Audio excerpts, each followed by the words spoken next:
আসসালামু আলাইকুম দর্শক, সকলে কেমন আছেন? আলহামদুলিল্লাহ, আমিও ভালো আছি। প্রতিদিনের মতো আজকেরও একটা ছোট্ট ভিডিও নিয়ে চলে আসলাম আপনাদের মাঝে। আজকে রান্না করছি আমি নদীর রয়না মাছ। নদীর মাছ খেতে সবারই ভালো লাগে, সবাই খুব পছন্দ করে। আসলে নদীর মাছের আলাদা স্বাদ থাকে, পুষ্টিগুণে ভরপুর। এই যে মাছটা আমি ধুয়ে তারপরে পানি ঝরিয়ে লবণ হলুদ মরিচ মাখিয়ে তারপরে ভেজে নিয়েছি। এই যে ভাজা হয়ে গেছে দেখুন।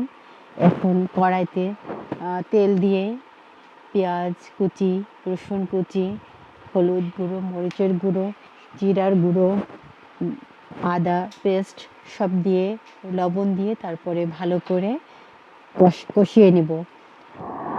আমি মাঝে মাঝে মানে যখন সময় না থাকে তখন আমি কাটা মশলা দিয়ে মানে পেঁয়াজ রসুন কাটা দিয়ে আমি রান্না করি। আর যখন আমার বাটা থাকে বা ব্লেন্ড করা থাকে তখন সেটা ব্যবহার করি। আসলে আমাদের নারীদের কাজ যখন সুবিধা মতো যেটা হয়, যেটা ভালো হয় সেটাই আমরা করি, অভ্যস্ত। এই যে দেখুন ডালটা সিদ্ধ হয়ে গেছে, ঘুটনি দিয়ে ঘুটে দিচ্ছি, সাথে একটু টমেটো দিয়ে দিলাম। টমেটো দিলে ডালের স্বাদটা আসলে আরও বেড়ে যায়। এই যে মাছের ভিতরে মাছটা হয়ে যাচ্ছে, প্রায় ফুটে উঠতেছে। হঠাৎ করে আমার মেয়ে এসে বলল যে সে আজকের মাছ খাবে না, ডিম খাবে। তো এখন প্রায় রান্না শেষ, সময়ও নেই, তাই আমি দুটো ডিম দিয়ে দিলাম। আর ডালটা ফোড়নের জন্য আমি প্রিপেয়ার করলাম, তেল দিলাম কড়াইতে, তারপরে একটা শুকনো ঝাল দিলাম, একটু সরিষা দিলাম। আমার সরিষাটা খুব ভালো লাগে ডালের সাথে।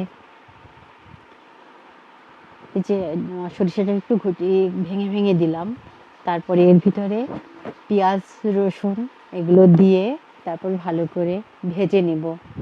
ভালো করে ভাজা হয়ে গেলে এরপর আমি কি করি, যে এই কড়াইয়ের ভিতরেই হচ্ছে একটু ডাল তুলে দেই, যাতে তেলটা এবং পেঁয়াজ রসুনের সঙ্গে ঘ্রাণটা ডালের ভিতরে ঢুকে যায়। তারপরে হচ্ছে আমি আস্তে আস্তে করে এই কড়াই যে ডাল, এটা আবার ওই মেন যে হাঁড়ির ডালের ভিতরে ঢেলে দেয়। এই যে দেখেন, এই যে ঢেলে দিলাম। যেদিকে আমার মাছটাও হয়ে গিয়েছে আর ডালটা তো হয়ে গিয়েছে। ধন্যবাদ সকলকে, আমার জন্য সকলে দোয়া করবেন, ভালো থাকবেন। আসসালামু আলাইকুম।